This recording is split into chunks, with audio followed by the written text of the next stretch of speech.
Good morning, students. How are you doing? Great. All right. So we were discussing about the letter writing. We have discovered the difference between the formal letter and informal letters, and we have also discussed about the layout of formal letters.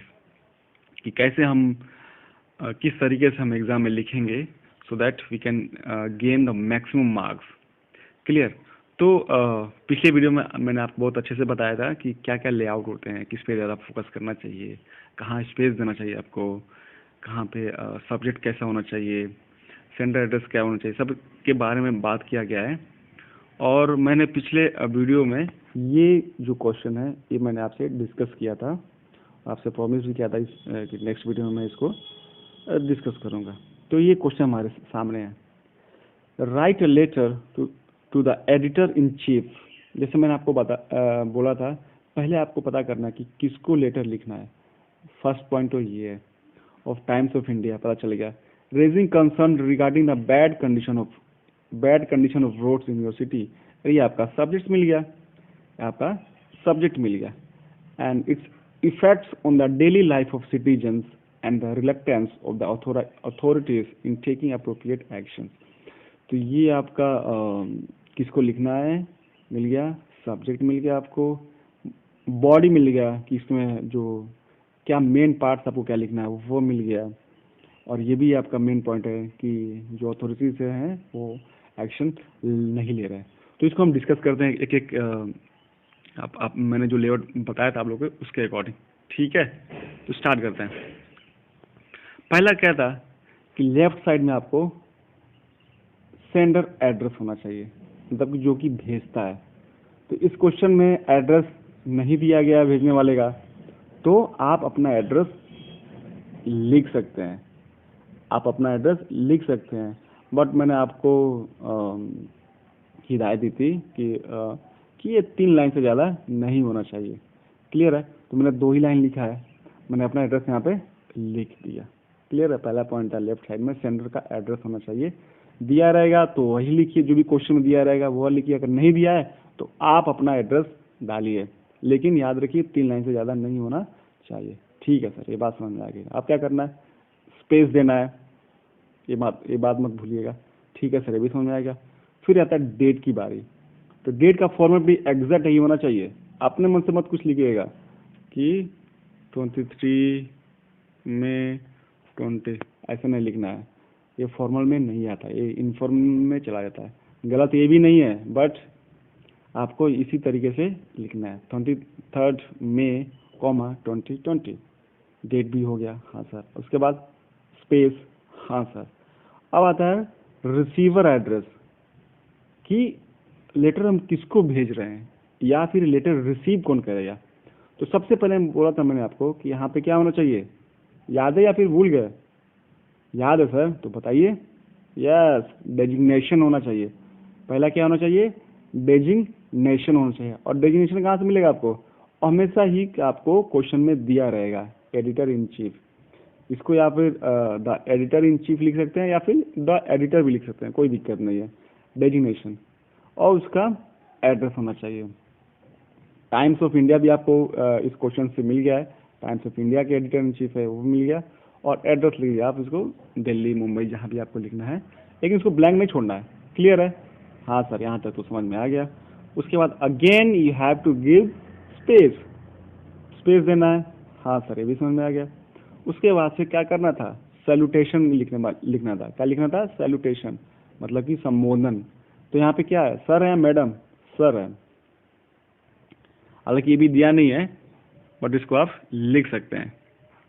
इसमें तो कोई दिया नहीं है, तो आप इसको dear sir या मैम, मैडम जो भी लिख सकते हैं। बट याद रखिएगा कि ये शॉर्टकट नहीं होना चाहिए। मैडम को मैम नहीं लिखना है। कॉन्ट्रैक्शन आपको मैंने मना किया था, वो नहीं करना है। हाँ सर, यहाँ तक समझ में आ गया। डियर सर लिख दिया, ठीक है। अब यहाँ पे गलतियाँ करते हैं बच्चे कि सब्जेक्ट्स को ऊपर लिख देते हैं। हालांकि ये सीबीएसई में का नया अमेंडमेंट है कि पहले सब्जेक्ट ऊपर हुआ करता था और सैल्यूटेशन नीचे हुआ करता था, लेकिन अब क्या है, अब जो है सैल्यूटेशन ऊपर रहता है और सब्जेक्ट उसके बाद आता है। क्लियर है? हाँ सर, क्लियर। अब इसको इसका जो पोजीशन है इसको इंटरचेंज मत कीजिएगा, अदरवाइज आपके मार्क्स कट सकते हैं। हाँ सर, आप बहुत डरा रहे हैं मार्क्स को लेकर। हाँ बेटा, डरना चाहिए बिल्कुल। अगर आपको स्कोर करना है सीबीएसई में तो ये सब चीज़ें आपको ध्यान में रखना है। हाँ सर, आगे बढ़ते हैं। फिर सब्जेक्ट क्या लिखा है? सब्जेक्ट कहाँ से मिलेगा आपको? सब्जेक्ट में आपको मैंने 2-3 पॉइंट्स बोला था कि पहला कि आपको क्वेश्चन से मिलेगा, दूसरा कि 4 से 6 वर्ड से ज़्यादा नहीं होना चाहिए, आपको क्वेश्चन में ही मिल जाएगा। Raising concern regarding the bad condition of roads, मिल गया आपका सब्जेक्ट, इसमें तो कोई दिमाग लगाना ही नहीं है। सब्जेक्ट क्या है? Bad condition of roads. अगर हमने खुद आप सेंस लगाइए कि बैड कंडीशन ऑफ रोड्स मैंने लिख दिया सब्जेक्ट में, तो जो भी सब्जेक्ट का पर्पस क्या होता है कि लेट से मैं एडिटर इन चीफ हूँ, मैं दिल्ली में बैठा हूँ और मेरे पास लेटर आता है, तो सबसे पहले मैं पता है मैं क्या देखता हूँ? या सब्जेक्ट में देखता हूँ कि आखिर सब्जेक्ट किस मुद्दे पे आया लेटर हमारे पास, और इससे मुझे पूरा लेटर का वो मिल जाता है, ओवरव्यू मिल जाता है कि यस अब इसके बारे में बात होने वाली है। तो मैंने पढ़ा कि मैं लेट से मैं एडिटर इन चीफ हूँ, तो मैंने जैसे मैं लेटर को खोला, मैंने देखा सब्जेक्ट पे सबसे पहले ध्यान जाता है सब्जेक्ट पे, और मैंने देखा कि बैड कंडीशन ऑफ रोड्स। मैंने कहा अच्छा, मतलब कि ये लग रहा है कि किसी गांव या किसी शहर में कोई रोड खराब है, उसके बारे में मुझे बात किया जा रहा है, उसके बारे में लेटर में पूरा डिस्क्रिप्शन है। तो सब्जेक्ट का यही मोटो होता है कि इसको पढ़ लें तो पता चल रहा है कि यस ये इसी मुद्दे पे लेटर है। क्लियर? इसीलिए 4 से 6 वर्ड होना चाहिए, 1 2 3 4, मैंने तो 4 लिखा है, 4 से 6। और ऐसा होना चाहिए कि पूरा ऑब्जेक्टिव पता चल रहा है कि अब पर्पस पता चल रहा है लेटर का किस पर्पस से लिखा गया है। हाँ सर, सही है। अब आगे बढ़ते हैं। डियर सर हो गया, सब्जेक्ट हो गया, और उसके बाद से स्पेस देना है। उसके बाद से क्या देना है? स्पेस। हाँ सर, इतना समझ में आ गया। अब आता है पैराग्राफ 1। क्या बताया था मैंने? Introductory lines. क्या बताया था? Introductory lines. इंट्रोडक्टरी लाइंस क्या होता है? ये जो पैराग्राफ होता है ये बेसिकली इंट्रोडक्शन के लिए होता है, और ध्यान से सुनिए, इसको आप लोग रट लीजिए। यस, रट लीजिए, कुछ नहीं, एग्जैक्ट आपको एग्जाम में यही लिखना है। जब भी लेटर की राइटिंग मिला आपको यही लिखना है। क्या कहना है? पहले पढ़िए। Through the column of your esteemed newspaper, मतलब आपके न्यूज, इसका मैं हिंदी में बोल रहा हूँ, बस आप समझ लेना। Through the column of your esteemed newspaper I would like to draw the attention of concern authorities towards bad condition of roads. अब इसको आपको रट के यही लिखना है। ऐसा नहीं है कि अगर आप इसको अपने मन से लिखेंगे तो गलत होगा, नहीं, इसको ये लिखेंगे तो देखिए सीबीएसई की मार्किंग ही ऐसी होती है, स्टेप वाइज नंबर मिलता है। अगर आपने यहाँ तक सब्जेक्ट तक लिख लिया आपको 2 या 3 नंबर आपको पक्का मिल जाएगा। ये लिख दिया तो 2 नंबर आपके पास और ऐड हो जाएगा। तो एक बेसिकली फॉर्मल लेटर लिखने का एक तरीका होता है, तो यही लिखना है आपको। हाँ, अगर सब्जेक्ट बदल जाए तो आप यहाँ से इसको सब्जेक्ट दूसरा कर दीजिए कि बैड कंडीशन ऑफ इलेक्ट्रिसिटी या फिर जो भी है। क्लियर है? तो सब्जेक्ट बदल जाएगा, बाकी का सेम लाइन यही होगा। इसको घोल के पी लीजिए, आपको एग्जाम में जाकर आपको सोचना ना पड़े, इसको यही एग्जैक्ट लाइन लिखना है हर एडिटर इन चीफ को लिखने के लिए या फिर कोई भी फॉर्मल लेटर के लिए। बस हमारा क्या हो जाएगा? सब्जेक्ट यहाँ से यहाँ तक चेंज हो जाएगा। क्लियर है? ये आपको याद होना चाहिए। पैराग्राफ 1 आपको हमेशा ही यही यूज कीजिएगा, जितने भी फॉर्मल लेटर होंगे आप यही करना है। इसमें मिनिमम सब्जेक्ट के अकॉर्डिंग इसको आप थोड़ा बहुत चेंज कर सकते हैं। हाँ सर, इससे आपका टाइम बचेगा एग्जाम में।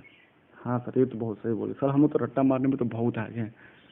हाँ हाँ, मुझे पता है आप लोग के बारे में। नहीं, वैसे अच्छे हैं बच्चे क्लास 9 के। यस, आगे बढ़ते हैं, बातें बहुत हो गई। क्लियर है? तो पैराग्राफ 1 में ये जो इंट्रोडक्टरी लाइन्स है, रेडीमेड लाइन है, इसको आपको याद करना है, और हर फॉर्मल लेटर में आप यही यूज कीजिएगा, सब्जेक्ट बस बदल जाएगा। हाँ सर, उसके बाद मैंने क्या बताया था? दूसरा paragraph, body of the letter. पहला पैराग्राफ इंट्रोडक्टरी लाइन हो गया, और दूसरा बोला था क्या कि बॉडी ऑफ द लेटर्स। अब इसमें बॉडी ऑफ द लेटर कहाँ से मिलेगा? अगेन क्वेश्चन मिल जाएगा आपको कि किस बारे में हमको लिखना है। बैड कंडीशन ऑफ रोड्स के बारे में लिखना है, इसके इफेक्ट्स क्या हो रहे हैं सिटीजन्स पे, और जो अथॉरिटीज हैं वो एक्शन नहीं ले रही हैं। आपके पास 3 पॉइंट हो गए मेन, इसको लिखना है। तो लिखते हैं, आइए। तो ये बेसिकली आपकी क्रिएटिविटी पे डिपेंड करता है कि आप किस लैंग्वेज इसको पुट करते हैं। क्लियर है? इसको मैक्सिमम इसको यूज़ कीजिएगा पैसिव वॉइस में, जैसे मैंने बताया था आपको, पैसिव वॉइस में मैक्सिमम लिखेंगे और इसलिए आपको मैक्सिमम मार्क्स मिलेगा। पढ़ते हैं, the roads here are in terrible condition. Terrible condition, कुछ कुछ ऐसे वर्ड्स होना चाहिए जो अच्छे वर्ड्स होने चाहिए, जो भारी वर्ड कम लगे। Terrible conditions, they have not been repaired for quite some time now. The potholes, potholes क्या होता है? जो गड्ढे होते हैं, सड़क के गड्ढे, उसको बोलते हैं पॉथहोल्स। तो the potholes on the roads are a major cause of concern, not only do they slow down the traffic. देखिए यहाँ पे एक प्रॉब्लम अराइज हो गया, जैसे मैंने आपको बताया था ना कि एटलीस्ट 2 प्रॉब्लम लिखना है, 2 कॉज लिखना है क्वेश्चन के अकॉर्डिंग। तो स्लो डाउन द ट्रैफिक, तो ये प्रॉब्लम हो गया, but also cause several accidents. देखिए 2 प्रॉब्लम इन्होंने अराइज कर दिया कि ऐसा नहीं है कि केवल ट्रैफिक ही जाम लग रहा है, बाकी का क्या हो रहा है, एक्सीडेंट्स भी हो रहे हैं। 2 प्रॉब्लम हो गया। अब आते हैं एज ए रिजल्ट। अब देखिए एज ए रिजल्ट के बाद मतलब कि अब लिखिएगा अब इससे हमें क्या परेशानी होती है। We have been witnessing huge traffic jam. अब इससे क्या होता है, जब सड़क में गड्ढे हैं, रोड खराब है, तो इससे हमें ट्रैफिक जाम का सामना भी करना पड़ता है इन पीक आवर्स। जब हम ऑफिस जाते हैं या फिर बहुत जरूरी काम होता है तो हमें भीड़ में रोड पे बहुत जाम में फंसे रहते हैं, इसमें बहुत तकलीफ होती है। ड्यूरिंग मानसून, मानसून में क्या होता है, this potholes become the source of malaria. क्या होता है कि पोथोल्स जब बारिश आते हैं तो उस बारिश के मौसम में गड्ढे जो है पानी से भर जाते हैं और उसमें मच्छर पैदा हो जाता है, जिससे हमारा मलेरिया के भी चांसेस बढ़ जाते हैं। तो देखा आपने क्या बताया, इसकी प्रॉब्लम्स बताइए और उससे होने वाली हमें जो दिक्कत है वह बताया। हमें ये कहाँ से पता चला, कहाँ से लिखना है, क्वेश्चन से, कि इसका इफेक्ट लिखना है और इसका कंडीशन लिखना है, उसका इफेक्ट लिखना है कि डेली सिटीजन लाइफ पे क्या क्या इफेक्ट हो रहा है। और एक और हमारे पास टॉपिक है कि reluctance of the authorities in taking appropriate action. और जो अप्रोप्रिएट जो क्या बोलते हैं, यस, जो अथॉरिटीज हैं वो एक्शन नहीं ले रहे हैं, तो उसके लिए हमें कुछ लिखना है। क्लियर है? तो हमने यहाँ पे इसको लिख लिए। आप इसको अपने क्रिएटिविटी अकॉर्डिंग आप लैंग्वेज के हिसाब से कैसे लिखते हैं, इसको यहाँ पे आप पे डिपेंड करता है। ठीक है, और जो भी लिखेंगे इसको क्वेश्चन से अकॉर्डिंग ही लिखेंगे, कुछ भी एक्स्ट्रा नहीं लिखेंगे। Yes sir. अब आते हैं फिर है, we have been try to bring this problem to the notice of the concern authorities. एक और हमको टॉपिक था, उसमें मिला था कि जो कंसर्न अथॉरिटीज हैं ये मतलब अपना काम अच्छे से नहीं कर रहे हैं, तो उसके बारे में भी हमने इसमें लिख दिया। ये पैराग्राफ 1 था इंट्रोडक्टरी लाइन्स, पैराग्राफ 2 बॉडी था और पैराग्राफ 3 भी एक बॉडी हो गया। जैसे मैंने आपको बताया था कि जो बॉडी होता है आप उसको 2 पैराग्राफ में भी लिख सकते हैं। But they are not receptive towards our problem, करके हमने जो मुद्दा था हमने उसको उठाया था, लेकिन वे लोग रिसेप्टिव नहीं है हमारे, मतलब वो काम नहीं करना चाह रहे हैं, काम नहीं कर रहे हैं हमारे प्रॉब्लम्स को लेकर। तो ये 2 कंसर्न हमने उठा दिया। अब लास्ट लाइन मैंने क्या बताया था, कंक्लूजन लाइन। क्या बताया था, कंक्लूजन लाइन। और ये भी पैराग्राफ 1 की तरह एकदम इसको घोल के पीना है आपको, सेम एग्जैक्ट आपको भी सेम लिखना है, कुछ भी दिमाग नहीं लगाना है, आपको सेम लिखना है। हाँ मतलब इसको लिख सकते हैं या फिर ऐसे और 4-5 रेडीमेड लाइन आप अपने मन से बना सकते हैं जो कि बहुत ही मतलब फॉर्मल लगे, उसको भी लिख सकते हैं।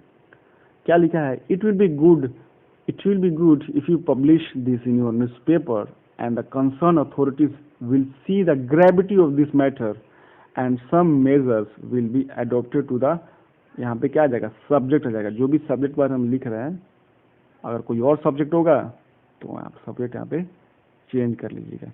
तो ये हमारा जो फाइनल लाइन होता है, कंक्लूजन लाइन।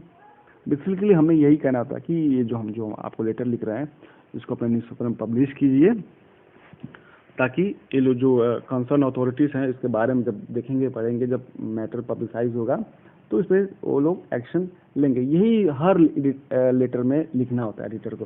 तो क्यों ना, जब हमें यही लिखना है, सेम लिखना है, तो हम इसको याद कर लें अच्छे से, सो दैट हमें अपना समय भी बच जाएगा और उसको हम अच्छे से लिख भी कर लेंगे और अच्छा मार्क्स भी गेन कर लेंगे। हाँ सर, सही बात कहा आपने, गुड। तो इसको आप लोग भी अच्छे से याद कर लीजिएगा।